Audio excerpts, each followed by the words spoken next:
Last year, they dropped the name Mellon in an effort to rebrand to simplify their brand image. These two banks were funding, for example, Jean-Luc Brunel and MC2 to get the models. All of this money, about $400 million of it, was sent through Mellon's bank.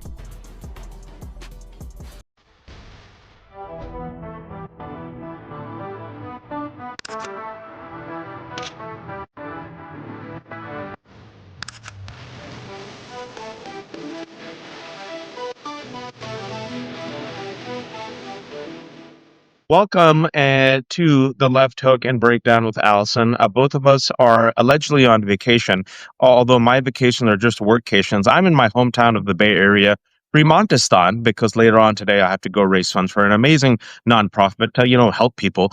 And my peoples have expanded their rule in Fremontistan, if you will. We have replaced everyone, and now there's delicious restaurants everywhere. So if you want like some of the greatest food in the Bay Area, just come to Fremont. But apparently, racists hate delicious food. They would much rather eat bitter white supremacy. Alas, Allison is in a faraway exotic land relaxing. And, I should be relaxing and Allison should be relaxing, but then I felt guilty, Allison, because I'm a lazy son of lazy immigrants who apparently is mooching off the land. So as us lazy brown people do, I'm like, I haven't worked for a day and a half. Let me work. I'm like, who else is a lazy moocher? That Allison. She's so lazy. Let me just get her to work. So Allison agreed, of course, at the last second to join me. And because there's so much happening, there's a domestic path of destruction, folks. And it's so sad to see how America destroyed itself. It is on the path of destroying itself, Allison. Canada is responding to Donald Trump. Donald Trump is fickle and weak. So, of course, because he doesn't like facts and doesn't like Reagan, talking about disastrous tariffs, what does he do? More tariffs in Canada. The Blue Jays, I think karma, they're going to destroy the Dodgers. Let's see. But the first game, you saw what happened. We have Trump embarking on a tour to Southeast Asia to, I don't know, celebrate his trade wars, which have ended in disaster. Inflation has gone up. Price of beef have gone up. Price of groceries have gone up. Food Snap's going to run out. WIC's going to run out. Government still shut down. And then, of course, now we have private donations to the DoD, because what could go wrong if private billionaires help subsidize the DoD? So let's start with there, because, folks, 2 days ago, there was no declaration about the name of this individual who gave a $130 million donation to the DoD. Totally normal. But we found out that donation is now from Timothy Mellon. And no one's talking about the fact that Timothy Mellon, oh yes, the billionaire, part of the Mellon heir, is also linked to Jeffrey Epstein. Allison, can you please tell us about this? Oh, just coincidental link between Mellon and Epstein and this $130 million bailout? Yeah. Hi, everybody. So this is how it all unfolded. We learned Donald Trump was like, there's an anonymous man, doesn't want me to tell you who he is. He's giving $130 million to help pay the military. And I thought, why would somebody want to help prevent Mike Johnson from coming back to Congress to do what his job is, which is easily to pass an appropriations bill to pay the military or the TSA or whatever? Why would somebody want to stop that? And I was like, who is this mystery donor who's trying to make sure that Mike Johnson doesn't have to call the House back into session? That's really interesting. I wonder if it's connected in any way to the Epstein files. And then somebody had put out a post saying, because the Washington Post said that the $130 million, we can confirm, the Washington Post, that it's coming from an anonymous donor. And somebody had said, this seems like a distraction from the Epstein files. And I said, or it's part of the cover-up of the Epstein files. There you go. And then right about that moment, I got across my feed, the New York Times, it's Tim Mellon. And I'm like, how is Mellon connected? Because I've heard his name recently. Where did I see the name Mellon recently? Oh, that's right. On October 15th, a Jane Doe, an Epstein survivor, filed a lawsuit against Bank of America and the Bank of New York. Now, the Bank of New York used to be called the Bank of New York Mellon. Last year, they dropped the name Mellon in an effort to rebrand, to simplify their brand image. But maybe it was to disassociate themselves with the name Mellon for some reason. But what this lawsuit alleges is that these two banks were funding, for example, Jean-Luc Brunel and MC2 to get the models. All of this money, about $400 million of it, was sent through Mellon's bank to Epstein survivors to pay them to pay their rent, etc. And then also to Brunel, who, as you know, was arrested and died in his jail cell mysteriously in 2022. Shocking. Shocking. So I was like, well, now this makes sense that somebody would want to grease the wheels for $130 million, maybe to get Donald Trump to pardon Ghislaine Maxwell to keep her quiet, maybe to who knows what. But he also is a major donor to Donald Trump. I think he's also putting a lot of money toward this ballroom, which, let's be honest, is a slush fund money laundromat bribe machine. Yep. So how, if you're a rich guy and you don't want it to get out that you helped finance Jeffrey Epstein's sex trafficking ring, how do you get a huge fat bribe to the president? You help him pay for his ballroom. You help pay the military so Mike Johnson doesn't have to come back, so he doesn't have to swear in Adelita Grijalva and get the 218th signature on the discharge petition. It's just super, really fishy. It just seems kind of bribey to me, because $130 million would give every service member $100, one-time payment of $100. It's not enough to cover any kind of payroll for the military. So it's just very fishy, and I'm going to be talking about this a lot on the breakdown, which I do on the Midas Touch Network on the live feed tomorrow at 3:30 Pacific. So tune into that for all of the receipts. I've got them all, but no one's mentioning this. I went through the New York Times article to look for ties to Epstein, to the lawsuit that came out on October 15th. Jamie Raskin even made a statement about that lawsuit on the housejudiciary.gov. And so, but no one seems to be talking about it. I can't imagine why, but The only people who are talking about it actually are foreign news outlets. Economic Times, Hindustani Times, Guardian last month mentioned BBC. BBC, Guardian mentioned Mellon and the other billionaires such as Leon Black, Leslie Wexner. You've mentioned, people have kind of identified the names that Virginia Giuffre talked about. We don't know for a fact, the prime minister, people are like probably Ehud Barak, Glenn Dubin, Leon Black, among others. And if people say, "Oh, Waj, you and Allison, that's a high tell. They would never shut down the government over the Epstein files." Well, folks, for those who haven't followed this news, the government is still shut down. So far, what we've heard is that they're planning on shutting down all of October. There's nothing on the docket. There was reports, apparently Max Burns said he heard from a source that they're going to shut it down, or they're open to shutting it down until the end of the year. Adelita Grijalva was elected 4 weeks ago before the shutdown, and even during the shutdown, pro forma, they can swear her in. They've chosen not to swear her in.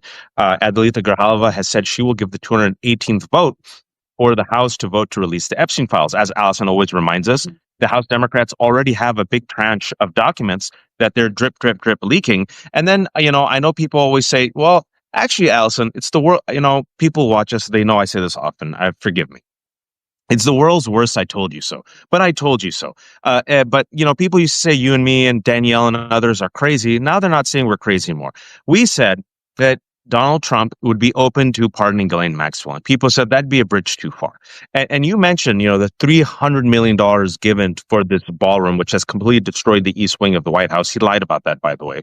Everything is transactional with Donald Trump. And I don't want people to forget that in addition to pardoning Jorge Santos III, who founded England and is the starting center of the Los Angeles Lakers, he just pardoned CZ, the co-founder of Binance. And what people aren't pairing together is that Binance does business with the Trump family through World Liberty Financial, right? Like they're literally business partners. So he has pardoned his business partner, who is a money launderer, who actually pled guilty to money laundering, where that money was being used for terrorism, drug trafficking, weapons trafficking. Yeah, the Tweedledee and Tweedledum, the Trump sons, and Donald Trump with the crypto grift have amassed a fortune of $5 billion thanks to the help of CZ of Buy Finance. So he got pardoned. George Santos got pardoned. The founder of Silk Road, Ross Ulbricht, got pardoned. Allison, when people say, "Oh, he won't pardon Ghislaine Maxwell," that's a step too far. I'm like, what universe are you living in? Maybe I'm crazy, Allison. Tell me I'm the crazy one. If I'm the crazy one, tell me. I don't think you're the crazy one, but I'm sure that in order to pardon Ghislaine Maxwell, he's going to squeeze all of the people who don't want the files released and don't want Ghislaine Maxwell to talk. Trump will squeeze them all. Pay me, and I'll think about pardoning her for her silence. But in the meantime, that's why I say everybody watch the Wall Street Journal. Watch it closely for Epstein leaks and Epstein stories, because I think that it's Ghislaine Maxwell that's feeding those stories to the Wall Street Journal. I don't have any proof of that. It just so happened that those stories stopped after the meeting with Todd Blanche and after she was transferred to Bryan, Texas, to her sex offender status was waived and all that. So watch the Wall Street Journal. She might be sitting there with a bunch of stuff ready to send over to the Wall Street Journal, on the wish that perhaps Donald Trump will pardon her. And Donald Trump being Donald Trump, the transactional person he is maybe I can get my wealthy friends who don't want this to be released to give me a bunch of money to pardon her. Maybe I can sell this pardon to the very, very rich people who don't want to be revealed. The angry prime minister, for example, or, it's too late for Prince Andrew, but maybe not. There might be some stuff that could come out that might make him renounce his throne, right? His prince, his heir, what is it? When you're an heir to the throne, his title, his heir apparent. My roommate's yelling at me from the she's like, it's heir apparent. Renounce his claim to the throne, right? Who knows? Because we don't know what he settled for when he paid that secret settlement. We haven't obviously seen the details, except for what Virginia Giuffre has described in her posthumous book. So, if you're Donald Trump and you can squeeze money out of really rich people to help buy a pardon for Ghislaine Maxwell's silence, that's what I'm going to be looking for. And I know I sound absolutely crazy, but I mean, The thing is, I don't think we are crazy. I think we trust the evidence of our eyes and ears. I think we pay attention, Allison. I think we're willing to say things that other people aren't willing to because they have a failure of imagination. And I think this failure of imagination is a type of self-defense mechanism, because if they were to acknowledge what we're up against, they would have to confront it.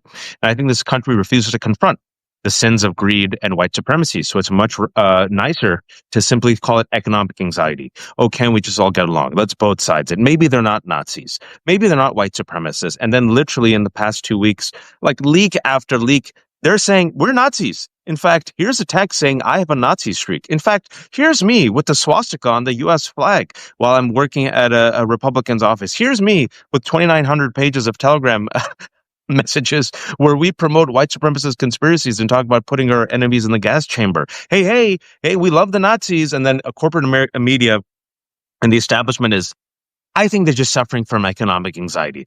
And similarly, oh no, there can't be a conspiracy. No, not at all. And I want you to remind people, because you talked about it, because I think we've normalized news, which is not normal. Ghislaine Maxwell should be in a prison in Florida. Nobody so far has explained why Ghislaine Maxwell got a transfer that no other person with her criminal status has ever gotten, why she's getting just the best treatment whatsoever in her minimum security camp, according to the Wall Street Journal, much to the chagrin of her fellow inmates. Who are the high-profile unidentified visitors she's gotten in the past few weeks? Why less than a week after meeting Todd Blanche, she was moved. You've done great reporting on this. Someone at the Bureau of Prisons, changed her status or overlooked her status because people with her status Never get that type of transfer, right? Oh, they No. waived it right there on her point screen. Her public safety factor sex offender is waived, WAV. They So waived someone it. waived it, and no one has explained why. Why did somebody waive her sex offender status that got her from Florida prison to a minimum security camp where she is having yoga, gets meals delivered to her, gets high profile visitors, right? Furthermore, you said Wall Street Journal, just to bring the receipts and connect the dots for people who might be in the weeds or this is too much for them. It was the Wall Street Journal that talked about the notebook. And Donald Trump said, I'm going to sue you. And Wall Street Journal said, no, no, we stand by reporting. Later, the Wall Street Journal produced the evidence of this notebook, in which everyone in that notebook seemed to know that Jeffrey Epstein was a pedophile. I mean, if you go look at the drawings and the photos, it's disgusting, folks. Lolita Express is apparently where Melania Trump and Donald Trump had sex for the first time, according to Michael Wolff. Michael Wolff is now being sued by Melania. He's countersuing her for defamation, right? He says he has the goods. You have Virginia Giuffre's book that just came out last week that's sold out everywhere. And if it wasn't damning, folks, a couple of days before Virginia Giuffre's book, Prince Andrew renounced his titles. They don't just go and renounce their titles if there's nothing to it, right? And then you're having this shutdown. And everyone is asking now, Jonathan Karl, you cannot get more establishment than Jonathan Karl of ABC. Jake Tapper cannot get more bootlicking establishment than Jake Tapper. They're asking Mike Johnson, you could still swear in Adelita Grijalva. What's stopping you?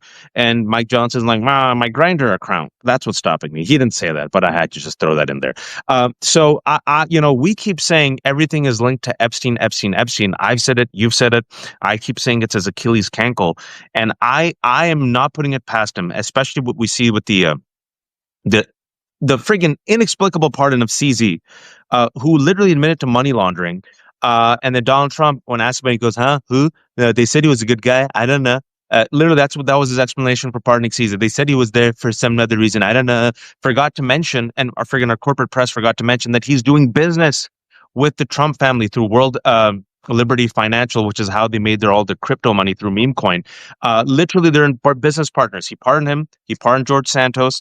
So why won't he pardon Ghislaine Maxwell? People might say, "Oh, it'll be too bad for him." But what if not pardoning her is worse, Allison? What if I'm Ghislaine Maxwell and I'm seeing CZ and George Santos getting pardoned? Why the F will I spend the rest of my life in prison? Well, it might be part of the buildup, right? To just pardon these outrageous crimes, people who committed outrageous crimes, to sort of, I don't know, soften all of us up, get us used to the idea of these horrible people being pardoned so that when he pardons Ghislaine Maxwell, it won't hit us hard, right? Like drawing the sting, I guess, so to speak. I'm not sure, but if I'm Ghislaine Maxwell and I've got all this dirt and I want a pardon, I'm going to get a pardon. I'm gonna get pardoned. There's no way in hell I'm gonna sit there in prison. If you pardon CZ, Russ Albrecht, freaking Jorge Santos, and I got the goods on you. I think next we'll see the commutation of Diddy's sentence. Maybe he didn't say no. I think he's going to work his way up, and that's, I think, the reason that the stories have stopped leaking is because he's promised a pardon will come. He just hasn't said when. And in the meantime, we'll put you in this real nice resort of a prison. But she did recently have some high profile visitors. It really pisses off the other inmates there at Bryan, Texas, because every time she has some high profile visitor, mystery people, look for who that is. I'm sure she'll leak that. She'll just keep leaking these things little by little. Like, do you know what I mean? I think we'll find out. Don't be surprised if, Sunday or Monday, the Wall Street Journal is like, the mystery high profile visitor to the prison was and we'll be like, okay, yeah, I know why that came out and why it came out just now. But the other prisoners are very pissed because, first of all, they had to get on waiting lists and pull tons of strings to get there. She jumped the line in front of a bunch of other people. And because every time she has a high profile visitor, they have to lock down the entire prison, and those folks have to go back to their dormitories, which is not what they were expecting when they went to Bryan, Texas. They thought they'd be able to walk out in the yard and play pickleball or whatever the fuck they do down there at Club Fed. But they're very mad. And so there've already been transfers out because people who have, gotten too angry with Ghislaine Maxwell. So they're trying to control the narrative. They're trying to control Ghislaine Maxwell, but something's going to give at some point, or she's going to have to be pardoned in order to keep her silent. That's the ultimate thing. And if I'm Ghislaine Maxwell and I want you, you want me to be quiet, there's one and only one way to keep me quiet. And that's the part. I believe I'm in the same boat. And folks, 2 weeks ago, when Donald Trump was asked, the cameras were rolling, are you going to pardon Ghislaine Maxwell? If I were him, I would have said, of course not, Ghislaine Maxwell. No way. That's a pedophile. Why would I do that? He goes, who? Huh? I haven't heard that name in a long time. Well, I guess I could, couldn't I? That's your tell. And then he also, the same time he was asked about using the Insurrection Act, he didn't say no. And if you've been watching this show for a while, started more than a year ago, I predicted that Donald Trump would be open to using the Insurrection Act, and I've been using the word martial law. And now in the past week, Allison, they're openly telling you, Insurrection Act, martial law, going against the enemies. They tried to get Schiff this week, but apparently they don't have the goods yet. They've gone after Letitia James. They've gone after Bolton. They've gone after Comey as they're going after the enemies. I don't know if you saw that deranged post he had yesterday where I think he's having dementia and he forgot that he was president in 2020 and he was blaming, who did he blame yesterday? Like Jack Smith and others. He went on some... Monaco, Merrick Garland, Jack Smith, and said that they plotted to steal the 2020 election while he was president. Yeah. Yeah. And then somehow... Wray, his FBI director. That's right. And Lev has said that they're going to go after Christopher Wray as well, because he has this he has his grievance list before he kicks the boat. He wants to rewrite history, prove to himself that the emperor is wearing clothes, even though the emperor is naked, and that he won the 2020 election, that he lost to Biden because his ego can't take the fact that he lost bigly to Biden. And so he's dragging all these people. For example, Chris Krebs, his job was to, do the election monitoring. And he said, yeah, it was a clean election. Donald Trump lost. So he has signed an executive order saying that Chris Krebs committed treason. Not making this up, folks. Also Miles Taylor. So that's happening while the government is shut down. While Canada, our ally, is trolling Donald Trump, exquisite troll with the Ronald Reagan video, where Ronald Reagan, I think it was 87, talked about the dangers of tariffs and trade wars. And Donald Trump was so pissed off about that he is imposing new tariffs on Canada. And Canada's like, okay, we'll just go to China. And speaking about China, because of these stupid trade wars, because of Liberation Day, China's like, all right, you want to do stupid trade wars? You want to play these games? We used to buy soy from soy farmers. We'll just buy it from Argentina and Brazil. And now you have soy farmers literally on the verge of suicide. Some of them are suicidal, desperation, bankruptcy.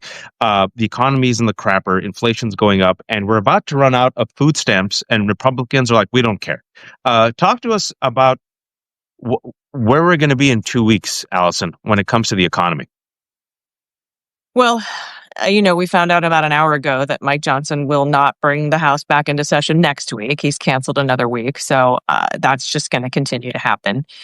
They're going to have to try to find ways to skirt Congress to fund the things that they care about. Not the Democrat programs like SNAP and WIC and our healthcare and all that, but the ICE and the military and that kind of thing. The Republican programs.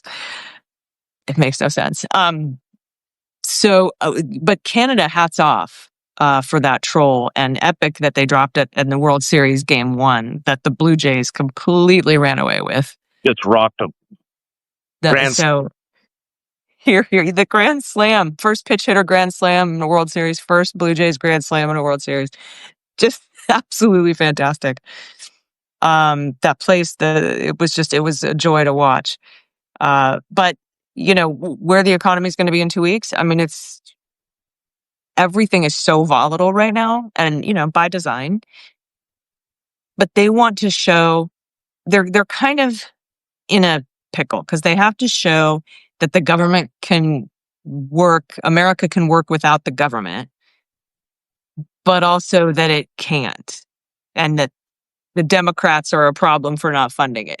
So they're kind of in this between a crematorium and a dildo shop, as I used to say, where where Four Seasons landscaping is.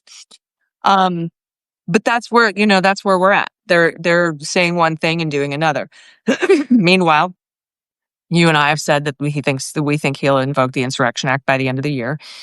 He's trying to get Judge Ellis is going to bring Gregory Bovino in to testify in November 4th and 5th hearings because she put out a court order saying you can't deploy tear gas in Chicago without giving multiple verbal warnings. And there's video of him deploying tear gas without giving any warnings. So she's going to talk to him. So that's great that he's being dragged into court. But the court remedies are very kind of slow and slap on the wrist. And even if you get to contempt, you have to have discovery. And even to get through discovery, you got to have the DOJ even try to cooperate. And what are you going to do? Throw Pam Bondi in jail for not cooperating? Probably not. So it's like it's slow and cumbersome. And then you've got the Supreme Court lifting all the lower court restraining orders anyway, while they decide the merits, which just sort of fuels Stephen Miller and Donald Trump and into trying to just create chaos where none exists. And that's why the inflatable costumes are so fantastic. People dressed as giraffes, people, dressed as capybaras and frogs and unicorns, big gay unicorns. Like the gayer the better, because it's real hard to bring your film crew in and throw tear gas and show chaos that you're being like attacked by a bunch of inflatable animals. Frog and unicorns and giraffes Mm-hmm. and priests. So that's what's wonderful. So if anybody is protesting at courthouses, protesting ICE at ICE facilities, be weird and ridiculous because it prevents them from using their instigations of violence against you as propaganda to show the courts that deploying the National Guard troops or deploying the military is necessary in these anarchic jurisdictions. So also, I know a lot of people are trying to tell folks to leave their phones at home. I think that is a way to make people also leave their cameras at home. Mm. So if you're fearful of, one of these new ICE vehicles that has the stingrays in it, right? The things that can pick up your cell signal and find out who you are. If you're worried about that, and you want to leave your phone at home, get a GoPro, get a $30 camera that doesn't, that it doesn't connect to the internet, because where Canada says elbows up, I think America should say cameras out. It's so important that we get all of this on film so that we can show what's really happening on the ground when it's the government that's instigating this violence, when it's the government who's disobeying court orders by arresting journalists with no probable cause, by hitting clergy in the head with pepper balls when they aren't doing anything wrong, when they smash windows, when they violate Fourth Amendment, when they violate First Amendment rights, when they come and cross the line to public sidewalk to snatch Roddy Roadmaster in his giraffe outfit and pull him back into the ICE facility. We have to have our cameras out because we got to push back on the propaganda they're trying to generate with their own little film crews. I know Jacob Sabaroff on CNN is really heavily reporting on this propaganda arm of the Department of Homeland Security. The fact that Tricia McLaughlin constantly puts out statements and press releases of things that happened on the ground before we can actually get the facts, stating that this woman boxed us in and rammed us, and that's why we fired shots at her. And we learned to find out later that none of that happened. Or that journalist, the WGN producer that was shoved to the ground, was throwing items at ICE. Make sure to get it on camera. You can dispute all this, not just in court, but in the court of public opinion, and put it all over the internet so that we have the documentary evidence to show that there is not the United States, citizens of the United States, they are not the ones instigating the violence. It is the government, and they're doing so that they can justify putting troops on the streets, particularly around election time, and so they can justify these, martial law or invoking the Insurrection Act. It's very important we have our cameras out. No, we're seeing a resistance. I think we're seeing more and more in Chicago and LA, communities being very creative. You're seeing people be less afraid. You're seeing New York's not messing around at all, taking the cameras out, people coming in masses, surrounding the ICE folks, not being violent, yelling at them, mocking them, ridiculing them. You're seeing Portland have its own weird vibe with with the costumes are out. You're seeing images of, I'm sure you saw the image and also the video, folks, of an unarmed priest with a collar. The ICE agent goes literally up to his. I'm like, I first read it, Alice. I'm like, they didn't do that. Did they really do that? And they did. Goes right up to his face. There's a priest just standing there and tear gassed him in the face. And so you saw it both on video and you saw the photos of it. So this is what they're doing. They're terrorizing these communities. And then you have them with their AI generated macho fake cosplaying. Have you seen these tweets by ICE and DHS, which is hilarious? I just mock them. So I just literally, if this is my recommendation, I just literally say losers, dorks, freaks, weirdos, haha. And you think this won't bother them. Fox News has repeatedly told its audiences that Stephen Miller is 5'10". If what AOC said that he's 4'10" didn't bother him, they would not repeatedly for 2 weeks keep bringing it up. That's how vain and petty they are, folks. That's why mockery goes a long way. So be a witness, but also mock them. Don't give them more power over you. And now we're seeing, Allison, Prop 50 in California. It's getting huge support. And now Virginia, the Democrats are like, all right, we'll redistrict. We'll get seats as well. And I think this is the type of energy we needed a couple of months ago, because they're not going to stop. Republicans are telling you they're going to invoke the Insurrection Act. Steve Bannon openly said, yet again, folks, it made news this time, even though I don't know why, because they've always been telling you, Trump's not leaving in 2028. He said, yeah, we have a plan. Trump admitted the plan. I don't know why people pretend that he didn't, but he openly said, JD Vance is going to be president. I'm going to be vice president. He's going to resign. He's not planning on leaving. They're selling 2028 merchandise. They're going after mail-in votes. They're talking about the Insurrection Act. They're going to do martial law. I hope I'm wrong. I don't think I am. If things get really desperate, I think they're going to go for martial law.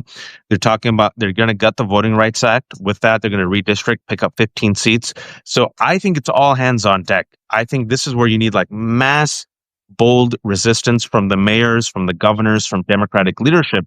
And speaking of, well, I want to ask you that before I pivot to something, before I pivot to Democratic leadership. But what you've seen in the past week with more and more just outright embrace of bold, hard tactics. Yeah, no, I think our last good trouble segment was to call Wes Moore and call JB Pritzker and tell them to redistrict, because they're one of they're two of a handful of states that are able to. Virginia, California.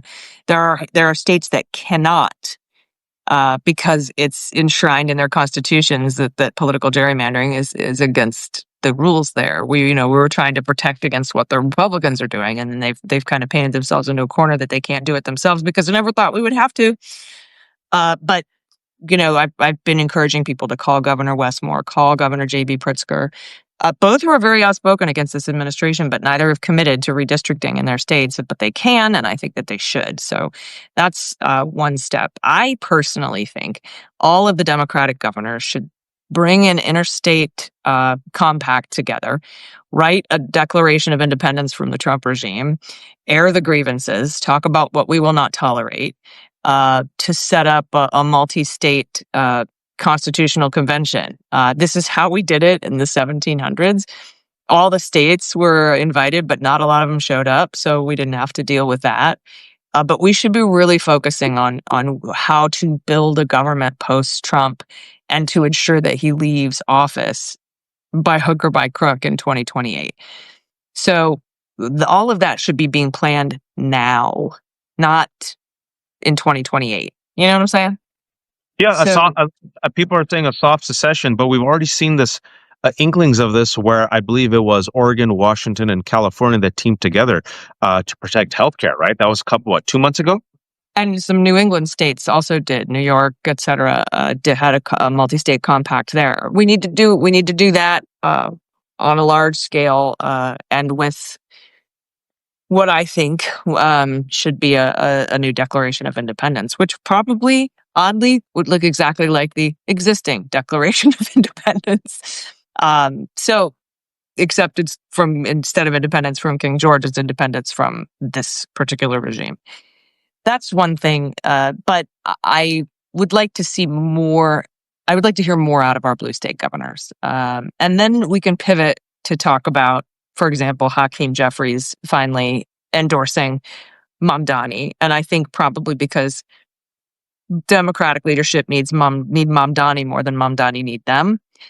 And so you had told me before we hit the live button about some sort of awful Islamophobic push that's happening because early voting started, I think, today in New York for the Terrible. mayoral. Against Mamdani, I mean, Cuomo was on a radio show, and the host joked about, Mamdani. Could you imagine if Mamdani was a leader and mayor during 9/11? What would happen? And they all joked about it.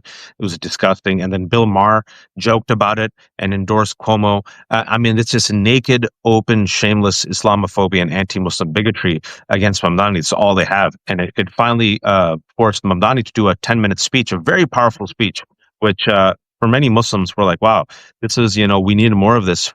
He sat there surrounded by Muslims in New York and finally just took it head on. He said, enough. We're tired of living in the shadows. This has been going on for 2 decades.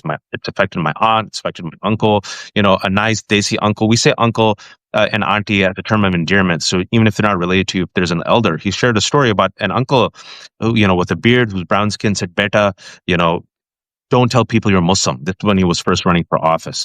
And so he said, it's come to the point now where enough of this, and we're not going to be content with settling for less. We're not going to be content in living in the shadows.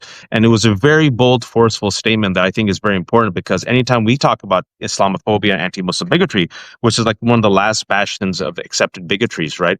We called out Bill Maher, and I'm sorry, Allison, a lot of liberals were like, yeah, but he's a liberal. I'm like, this guy's a piece of crap. He's racist against Palestinians, Arabs, and Muslims. And we've been saying it for years. They're like, yeah, but eh. And you saw this happening again and again, what we tolerate on the left. And now it's come to the point where this is the last salvo they have against Mamdani, just overt racism, tying him to 9/11 terrorism, and all this nonsense. And I'm just glad to see it's finally being resisted by the mainstream. Yeah, and that's the hope, right? Again, when we talk about what Democrats should be doing to get elected, it's what Mamdani has been doing, which is to go and talk to the people and find out what they want. Don't knock on their door and tell them what they want. Find out what they need, find out what they want, and campaign on that, and then you will win. It's kind of seems like a no-brainer, but that's how everybody should be running their campaigns. And also, then on the flip side of that, if your candidate that you want to be the nominee in the race that you're working on doesn't win, please still vote for the Democrat that wins the primary. I think that maybe if we could just all agree on that, take that pledge, be like, I'm going to push for the candidates I want in the primary. If they don't win, I'm going to vote for the Democrat. If we could maybe just all sort of agree on that, I think that would be hugely helpful. But the reason Mamdani is going to blow the doors off this election is because he went and asked the people what they wanted and what they needed, and he campaigned on that. It's the simplest thing. It's the easiest formula. And he did it all in the face of huge dollar donations, all in the face of massive MAGA donations coming into Cuomo, in the face of the Trump administration trying to push out Sliwa, is that his name? And trying to get Eric Adams out, who did, and then eventually even get Eric Adams to endorse Cuomo. So that huge push, all that money, it reminds me of when Elon Musk went into Wisconsin and dropped $25 million in that race and learned the hard way that people power can beat money power. Whoopsie. And he lost. And speaking about the numbers, some encouraging news, folks, is I think Mamdani winning is huge news. And I think it's going to send ripple effects throughout the country. It's going to shatter establishment billionaires' power, money, both in the Democrats and Republicans. You see them freaking, their brains are breaking. The world's worst people's brains are melting over Mamdani. They don't know what to do, which is why I'm also worried about his safety. I hope he has security around him. But you're also seeing the latest poll came out, Allison. I don't know if you saw, Democrats are +9, which is huge. On the general ballot. Yeah, it means even with Republican gerrymandering, a +9 this early on, and I think is going to raise if the Democrats play their cards right, which I don't have much faith because of what we already discussed, but who knows, maybe inshallah. Um, Things are going to get far worse before they get better, folks. That's just a fact. Um, they could go up +10, +11, +12. And even with that +9 advantage, that means they have enough, if it holds, that they can actually withstand gerrymandering with those type of numbers and still win. Mhm. Yeah. Yeah. That's one of the biggest dips for Republicans in the general ballot that I've seen in a long time. Generally, already Democrats on the general ballot are down about 5 to 7% because of the gerrymandering that currently exists. So to see it at 9 is extremely encouraging. And like you said, that's despite the Democrats, the party's really low favorability rating. That we're seeing, because I know that a lot of people, Americans in general, and I'm not going to get into, well, the Democrats are doing this, but the media is not covering it, but this isn't happening or that isn't happening or the word isn't getting out or they're not doing it quite right. It doesn't matter, because what matters is perception is 9/10 of the law. And most Americans right now are seeing that there's not much that Democrats are doing right now. So that's why they have this really low favorability rating. True or not, we could argue about that for weeks, but whether it's true or not, that's the perception. So for us to even have a +9 general ballot with that perception and that low approval rating for the party happening at the same time, imagine, Waj, if we had a 50% favorability rating in the Democratic Party, what that general ballot would look like. And all that we need to do to get that 50%, or at least closer to it than where we are now, which is, I think, in the 20s, is to come out, get loud, be together. If you can't get the media to cover you, get the content creators to cover you. Kamala Harris had the right idea when she brought 250 content creators to the Democratic National Convention. Have them cover you. Go do what, Don Jr. does. Go on every single podcast. Go on every single, Substack. Be everywhere as much as you can, because I'll tell you what, my last show over on the Midas Network got 1 million views. That's Yep. more than the 2 top cable channels, right? Like, that's insane. Do that. Tap into that. Find the Joe Rogan to the left, which, just happens to be everybody who's doing independent media right now. Tap into it and get the word out. Find people where they are.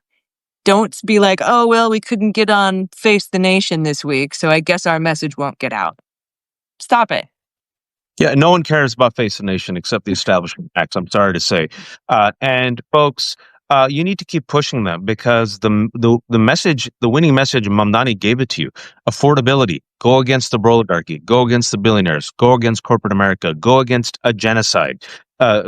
Don't throw everyone else under the bus. Don't throw the woke under the bus. Right? Fight for everyone, and you do that with some positive messaging and some joy. You rally the people. People want fighters, and people want fighters who are willing to take on the establishment. That's the thing. The establishment is broken. The institutions are broken, which is why people who voted for Trump also voted for AOC. People who voted for Trump are not going for Mamdani. They're like, I don't care.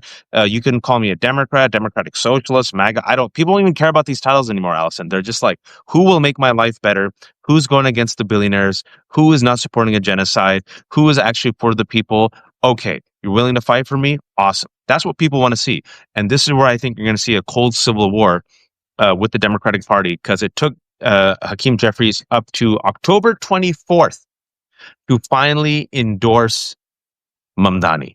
And the damage that he did to himself, his brand, and the DNC brand is immense. Yes, people are like, oh, thank you for doing it, but it's not lost upon them. It's not lost upon them that it took this long. And I still don't know if Schumer has come around and endorsed Mamdani. I want to ask you a final question. I'm just really curious about, because you and I haven't talked about it. Your take on Plattner. Here's what I'm going to say about Graham Plattner. Given what he said many, many years ago on Reddit about the movie, the Oscar-nominated documentary, The Invisible War, which is about military sexual trauma. It was a documentary that I was in. And because of those comments about military sexual trauma survivors and that movie specifically, I am incapable of being impartial Got it. on Plattner.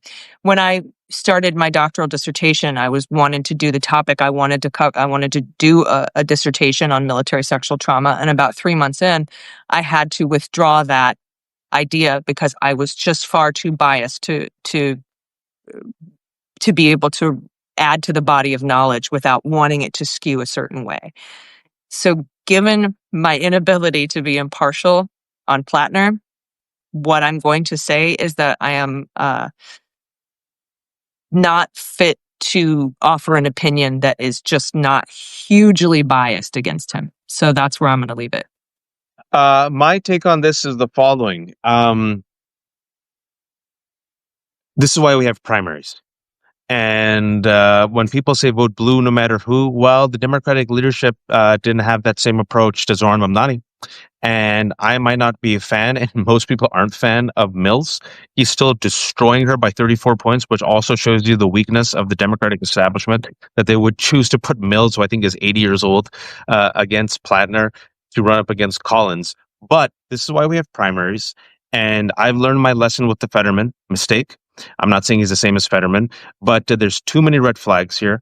And I don't know, folks. I think we should have some standards. I know we're desperate. We should have some standards.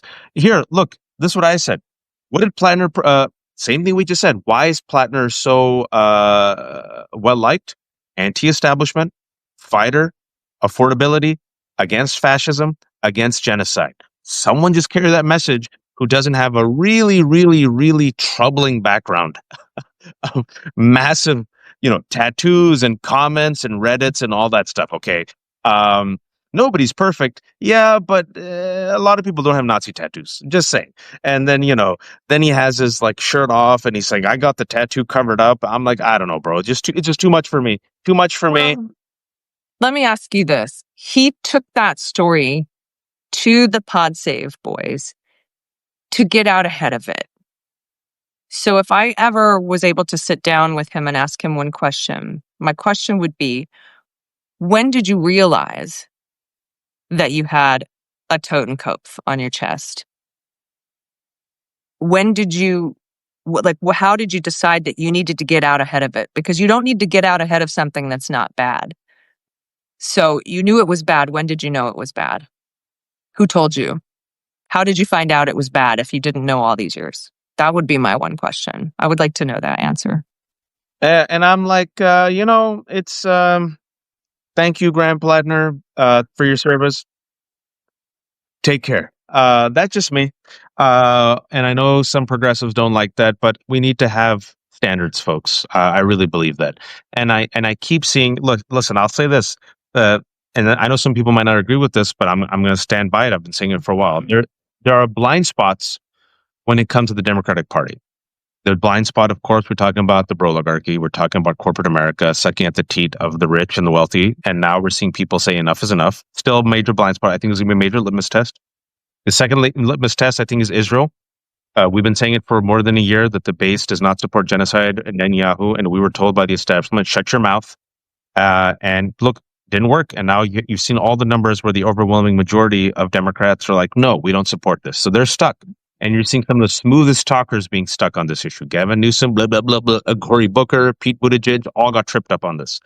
The other thing I would say is when it comes to certain progressives, not all, folks, just bear with me.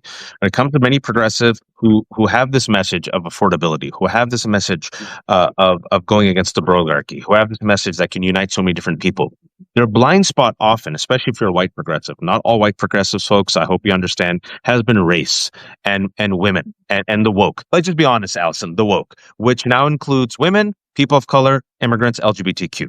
And they sometimes align themselves with a lot of the right wing and say, let's not talk about these issues, or let's throw this under the bus, or they did Bill Maher. And I feel like the progressive candidate, the Democratic candidate of the future, cannot abandon class or the oligarchy, the message against the oligarchy, but you can't throw the woke under the bus. You have to have a race class narrative and you have to be, emotionally and culturally sophisticated enough to talk about these issues. I know some white progressives hate that, but I think they're wrong, and they keep effing up. They keep effing up, which was also has been a weakness of Bernie Sanders. Where a lot of black folks just didn't trust him. Let's be honest, and then they came around to him later. But your take on that? If you think if you think I'm wrong. No, I don't think you're wrong at all. No, I mean, it sort of seems obvious, doesn't it? To you and me, but not.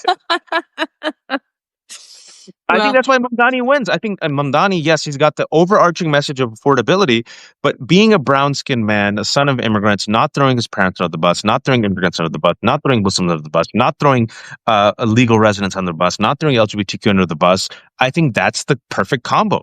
You go against the oligarchy, you go against corruption, you go against fascism, you go against genocide, and you don't throw anyone under the bus, and you don't ignore this whole thing called white supremacy, which is staring us in the face. yeah, agreed. And I see everybody's comments on Plattner.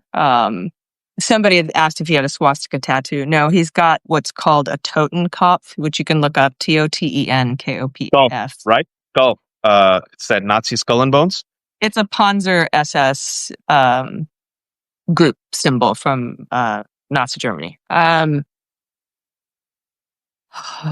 I understand that a lot of people are frustrated that I won't comment on it. I have to tell you, I will get too emotional. I will be very, very biased. And you don't. When I read those comments, I cried. I've faced that kind of pushback my whole life. I faced that kind of pushback when I tried to report my rape when I was in the military.